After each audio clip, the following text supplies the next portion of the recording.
تو اس لیے اپنے دل کو مار کر چونکہ شریعت پر عمل کر رہے ہیں تو اس لیے دوسرا اجر ملے. خیر بات کہیں اور سے نکل گئی. کیا یہ رہا تھا کہ حق تعالی شانہ کی محبت تو الحمدللہ ہماری فطرتوں میں ڈال دی ہے اللہ تعالیٰ نے مومنین کے. قرآن میں ہے کہ والذین آمنوا اشد حبا للہ، کہ جو لوگ ایمان لاتے ہیں لے آئے ہیں وہ اللہ کے عاشق ہیں. ذرا غور فرمائیے کہ اللہ تعالیٰ ہمارے اللہ سے عشق اور محبت کی گواہی دے رہے ہیں. وہ تو فطرہ یعنی اللہ تعالیٰ یہ فرما رہا ہے کہ تم مومن ہو اگر تو پھر ہمارے عاشق بھی ہو. یہ ہو ہی نہیں سکتا کہ مومن ہو اور عاشق نہ ہو، اس لیے کہ ایمان عشق ہی کا تو نام ہے. اب میں عرض کروں جس سے عشق ہوتا ہے اس کی تعظیم بھی ہوتی ہے، اس کی اطاعت بھی ہوتی ہے، سب کچھ ہوتا ہے. ابھی میں جہاں رہتا ہوں وہاں گارڈ آج کل گارڈ رکھے بغیر گزارا نہیں ہے، بیریئر لگا دیے گئے ہیں تمام جگہوں پر.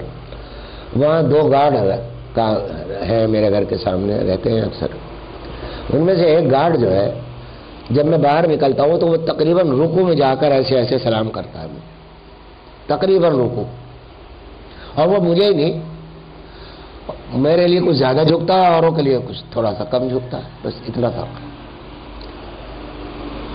اور جب اس سے ایک کام سپرد کیا، اس کے پیسے متعین کیے کہ بھائی یہ پیسے دوں گا یہ کام کر دینا. جب اس سے وہ کام لیا گیا تو وہ کام میں کوتاہی اور سلام میں رکوع. تو یہ اب میں اکثر اس پہ یہ سوچتا تھا کہ بھائی یہ بڑا اچھا. مجھے بہت تکلیف ہوتی ہے جب یہ اس طرح کے لوگ بہت زیادہ یعنی ضرورت سے زیادہ عزت کا یا اپنی اس کا عاجزی کا ظاہری اظہار کرتے ہیں، اس سے تکلیف ہوتی بجائے کہ خوشی ہو. تو میں اس کو ڈانٹنے والا تھا لیکن خیال آیا، میں نے کہا بھی کہ یار تم سلام تو اتنا جھک کے کرتے ہو، کام صحیح نہیں کرتے.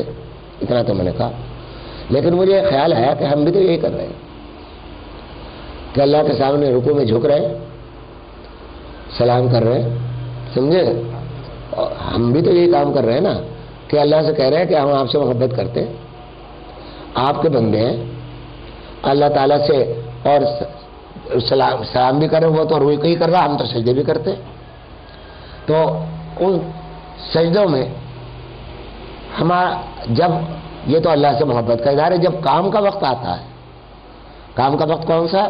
جب اللہ تعالیٰ یہ فرماتے ہیں کہ یہ جائز ہے یہ ناجائز ہے، سمجھا، یہ حلال ہے یہ حرام ہے. تو اب جب یہ فرماتے ہیں اس وقت آپ ترجیح کس کو دیتے ہیں؟ اپنے بیٹے کی خواہشوں کو، اپنی بیوی کی خواہشوں کو، یا اللہ کے احکام کو؟ تو ہمارا حال اس گارڈ سے زیادہ مختلف نہیں ہے، کیونکہ ظاہری طور پر تو ہم تعظیم بھی الحمدللہ ایمان ہے. اور میں نے عرض کیا کہ قرآن گواہی دے رہا ہے ہمارے ایمان کی. تو میں ایمان سے وہ نہیں کرتا، لیکن ایمان کی صورت ہے، ایمان کی حقیقت نہیں. اس حقیقت ایمان کو حاصل کرنے کا کیا طریقہ ہے، اب یہ اس پر آ کر میں بات ختم کروں گا. اب تک کا خلاصہ عرض کر دوں کہ اب اس قرآن کی آیت جو میں نے تلاوت کی تھی اس میں یہ کفار سے کہا جا رہا ہے کہ تم اس دنیا میں لگ گئے ہو، دنیا سے محبت کرتے ہو، آخرت کو بھول گئے ہو بلکہ چھوڑ دیا. تو مومنین کی حالت تو نہیں ہے، کفار کی ہے. لیکن جن مومنین میں یہ حالت ہو کہ وہ دنیا سے اتنی محبت کرنے لگے کہ آخرت کو بھول جائے تو پھر وہ کفار کی اس حالت کے مشابہ ہو جائیں گے اور پھر اس عذاب کے بھی مستحق ہوں گے. تو اس لیے ہمیں محبت کی الحمدللہ محبت حاصل ہے، لیکن محبت کی صرف صورت حاصل ہے. حقیقت کا اظہار اس وقت ہوتا ہے کہ تب پتہ لگے گا کہ ہمیں حقیقت حاصل ہے یا نہیں، جب ہمیں مال کی، اپنے کاروبار کی، اپنے بیوی اور بچوں کی محبت کے مقابلے میں جب اللہ کا اور رسول کا حکم آیا تو اس وقت ہم نے کس کو ترجیح دی؟ جب پتہ لگے گا کہ محبت کی حقیقت تھی یا صرف صورت تھی یا صرف ہم گارڈ کی طرح جھک کر سلام کرتے تھے. سمجھا؟ تو یہ اللہ تعالیٰ ہمیں بچائے، خوف لگا رہتا ہے. تو ضرورت اب سوال یہ ہے کہ اس کو کیسے حاصل کیا جائے. یہاں ایک اور بات عرض کر دوں، ابھی اس مجلس سے پہلے کچھ گفتگو یہاں ہو رہی تھی وہ سیاسی مسائل پر. یہاں ایک بات عرض کر دوں کہ جب محبت ہوتی ہے تو آدمی دلائل نہیں پوچھتا محبوب سے. مثلا محبوب نے کہا کہ بھائی فلاں کام کر دو، تو آپ یہ نہیں پوچھیں گے کہ بھائی اس کام سے آپ کا کیا فائدہ ہے اور کیوں آپ مجھ سے یہ کام لینا چاہتی ہے یا چاہتے. سمجھا؟ تو آپ تو یہ خوش نصیبی سمجھیں گے کہ بھائی مجھے اس قابل سمجھا، اس نے توجہ تو ہوئی.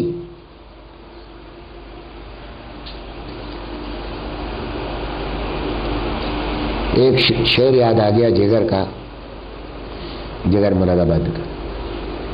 تجاہل، تغافل، تبسم، تکلم. تجاہل، تغافل، تبسم، تکلم، یہاں تک تو پہنچے وہ مجبور ہو کر.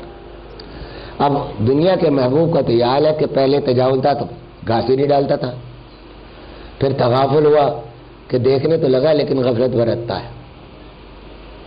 تجاہل، تغافل، پھر آگے بڑھے تبسم آ گیا چہرے پہ، تبسم، اور پھر آگے ترقی ہوئی تکلم ہو گیا تو اب بات چیت بھی ہونے لگی. تو یہاں تک تو پہنچے وہ مجبور ہو کر، تو وہ اسی پر خوش ہے کہ بھائی تکلم ہو گیا، کلام تو کر رہا ہے، چاہے کلام میں یہی کر رہا ہے کہ بھائی فلاں کام کر کے لاؤ میرا. سمجھے آپ؟ تو بات یہ ہے کہ دنیا کے محبوبوں کے لیے تو ہم سب کچھ کرنے کو تیار ہے. تو اب ہمیں کیا کرنا ہے، اس محبت کیسے پیدا ہو، اس پر بات ہو رہی ہے. تو یہ یاد رکھیے کہ صحابہ اکرام رضوان اللہ علیہم اجمعین عاشقین تھے رسول اللہ صلی اللہ تعالیٰ علیہ وسلم کے. کسی صحابی سے یہ ایک روایت منقول نہیں ہے سوائے چند جن کو استثناء دیا گیا تھا، ان کو 2-3 صحابہ اکرام ایسے، کہ کسی سے یہ منقول نہیں ہے کہ حضرت صلی اللہ علیہ وسلم نے کوئی حکم دیا ہو اور کسی صحابی نے یہ سوال کیا ہو کہ یا رسول اللہ اس میں کیا حکمت ہے، یہ اس میں کیا حکمت ہے، یہ حکم کیوں؟ سوال ہی نہیں تھا. یہاں تو حکم رسول خود حکمت ہے. سمجھا؟ تو وہاں تو یہ معاملہ تھا کہ عاشق تھے وہ تو عملی لوگ تھے نا، کہ حضور صلی اللہ علیہ وسلم سے سنا اور عمل شروع کر دیا. پھر چاہے ان کے مقابلے میں بیوی آ جائے، چاہے بیٹا آ جائے، چاہے دنیا آ جائے، چاہے کچھ آ جائے، سب کچھ چھوڑ چھاڑ کے ان کی محبت میں ہو جاتے ہیں. ان پر تنقیدیں تو کرنے والے کرتے ہیں کہ صحابہ سے فلاں غلطی ہوئی، فلاں سے غلطی ہوئی، ان حالات کو نہیں دیکھتے. سمجھا؟ تو اب یہاں ایک اور بات کہ یہ اپنی بات کہ کس طرح یہ بات حاصل ہو. صحابہ کرام کسی کتاب کے پڑھنے کے قابل نہیں تھے، امی تھے، اور حضرت صلی اللہ علیہ وسلم نے فخر فرمایا کہ ہم وہ ایسی امت ہے جو یعنی بے پڑھے لکھے، اس پر فخر فرمایا. تو معلوم اس سے ایک نقطہ بھی سامنے آتا ہے، وہ یہ کہ پڑھنے لکھنے ہی میں علم محدود نہیں ہے.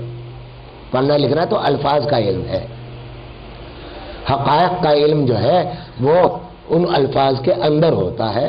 جس طرح پھول کے اندر خوشبو ہوتی ہے، اسی طرح جس طرح پھلوں کے اندر رس ہوتا ہے، اسی طرح الفاظ کے اندر اس کے حقائق ہوتے ہیں.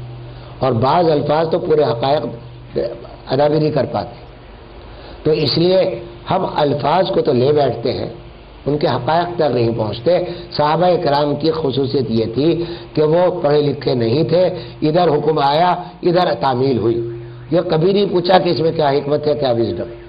اور وجہ یہ ہے کہ وہ نبی کریم صلی اللہ علیہ وسلم کا مزاج جانتے تھے.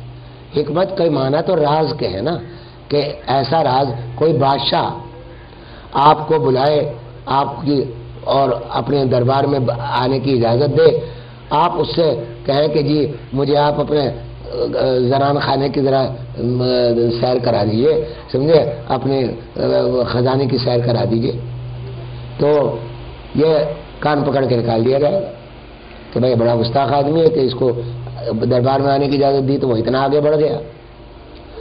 یہ اللہ تعالیٰ کے اسرار ہیں، حکمت جو ہے، ایسا نہیں ہے کہ حضرت صلی اللہ علیہ وسلم کو حکمت معلوم نہیں تھی، سب معلوم تھی، حکمت ہے، سب کچھ تھا، لیکن آپ بے ضرورت حکمت کا بیان نہیں فرماتے تھے، اور نہ صحابہ کرام پوچھتے تھے۔ صرف 2-3 صحابہ تھے جن کو اجازت تھی کہ یہ سوال تم کر سکتے ہو اور دوسرے نہیں کرتے تھے۔ یہاں ایک چھوٹا سا واقعہ آپ بات کر کے عمل کرتا ہوں کہ صحبت کی ایک بات تو یہ کہ معلوم ہوا کہ صحبت اصل چیز ہے جس سے محبت بھی پیدا ہوگی، صورت کے اندر حقیقت بھی پیدا ہوگی، اور ہمارے یہ سجود اور رکوع کی جو کیفیت ہے یہ بھی بدلے گی، اس کے اندر معنی پیدا ہوں گے، صرف الفاظ نہیں رہیں گے۔ یہ یونیورسٹی اور کالجوں میں پڑھنے سے نہیں ہوگی، وہ بھی اپنی جگہ ضروری ہے، غلط نہیں ہے، لیکن اگر کوئی شخص یہ چاہتا ہے کہ بھائی اللہ کے سامنے کھڑا ہونا ہے، میں اپنے ایمان کو حقیقت کے ساتھ اللہ کے سامنے لے جاؤں، تو اس کے سوا کوئی چارہ نہیں کہ جن کے دلوں میں اللہ نے محبت ڈال دی ہے، جنہوں نے اپنے دلوں کو تزکیہ کر لیا ہے، جنہوں نے اپنے دلوں کو صاف کر لیا ہے، اور وہ کس طرح کیا وہ بھی انہوں نے کتابوں سے پڑھ کے نہیں کیا، وہ بھی بزرگوں ہی سے حاصل کیا، بزرگوں ہی کی صحبت میں رہ کر حاصل کیا۔ تو اس لیے بزرگوں کی صحبت، اور ایک بات اور یاد رکھیے، لوگ کہیں کہ بھائی کہاں سے لائیں بزرگ آج اس زمانے میں، بزرگ کہاں سے لائیں؟ تو یہ بات تو ظاہر ہے کہ اس زمانے میں حضرت عمر فاروق تو پیدا نہیں ہوں گے رضی اللہ تعالیٰ عنہ، سمجھے آپ؟ اسی طرح حضرت ابوبکر اور خلفائے راشدین تو نہیں آئیں گے۔ اس زمانے میں شبلی اور جنید بھی پیدا نہیں ہوں گے رحمہم اللہ تعالیٰ۔ تو اب ہر زمانے کے حساب سے اس کے بزرگ ہوتے ہیں درجہ بدرجہ، تو اور یہ وعدہ ہے قیامت تک کے لیے کہ اللہ تعالیٰ اپنے بندوں کو بغیر اللہ کے جاننے والوں، اللہ سے محبت کرنے والوں کے نہیں چھوڑے گا قیامت تک، وہ سب باقی رہیں گے قیامت تک، یہ اللہ کا وعدہ ہے۔ اور یہ اللہ کا وعدہ قرآن سے ثابت ہے، قرآن سے نصاً ثابت نہیں، عبارت النص سے ثابت ہے۔ تو اس واسطے اب عرض یہی کرتا ہوں کہ اپنے اپنے علاقوں میں، اپنے اپنے حلقوں میں 2 چیزوں کا اہتمام کر لیجیے، یہ عرض کرتا ہوں، اور آپ کر کے دیکھیے گا، جب تک کریں گے نہیں تجربہ نہیں ہوگا۔ تجربہ تو نامی عمل کرنے کے نتیجے کا، ایک تو آپ تھیوری حاصل ہوتی ہے، تھیوری تو کتاب سے حاصل ہو جائے گی، لیکن بغیر تجربے کے اس کی تھیوری کی حقیقت نہیں معلوم ہوتی۔ وہ یہ کہ ایک تو کسی اپنے علاقے میں اپنے کسی ایسے شخص کو جس پر آپ کو یہ اطمینان ہو کہ یہ واقعی نیک آدمی ہے، ضروری نہیں کہ وہ عالم بھی ہو، ایک بات یہ یاد رکھیے، صحبت کے لیے عالم ہونا بھی ضروری نہیں، عامل ہونا ضروری ہے۔ عامل کا مطلب یہ تعویذ گنڈے والے نہیں، بلکہ عمل کرنے والے کہ اللہ کے اس میں جھکنے والے ہوں۔ عالم ہونا بھی کوئی ضروری نہیں ہے، کوئی نیک آدمی جو آپ کی نظر میں اللہ سے ڈرتا ہو، حلال حرام سے بچتا ہو، یہ ایسے شخص کے پاس تھوڑا سا وقت گزارے، نکالیں وقت اپنی زندگی سے اور اس کے ساتھ رہیں، تو تعلق پیدا ہوگا، یقیناً ہوگا، اور دلوں پر اس کا اثر لازمی ہوگا۔ آپ چولہے کے قریب جاتے ہیں تو تپش آتی ہے، اس تپش کیوں آتی ہے؟ یہ صحبت کا اثر ہے، سمجھے آپ؟ کہ آگ کے قریب جاؤ گے تو آگ کی تپش آئے گی، برف کے قریب جاؤ گے تو ٹھنڈک آئے گی، سمجھے؟ تو اس واسطے یہی بات یہ سمجھ لیجئے کہ ایک تو صحبت کی ضرورت ہے، جو تلاش کریں اس کے لیے۔ جب آپ بیمار ہو جاتے ہیں تو بڑے بڑے ڈاکٹروں کی، ایسے ڈاکٹروں کی تلاش میں پیسہ بھی خرچ کرتے ہیں، سفر بھی کرتے ہیں، وقت بھی نکالتے ہیں، سارے نخرے بھی برداشت کرتے ہیں، فیسیں بھی ادا کرتے ہیں،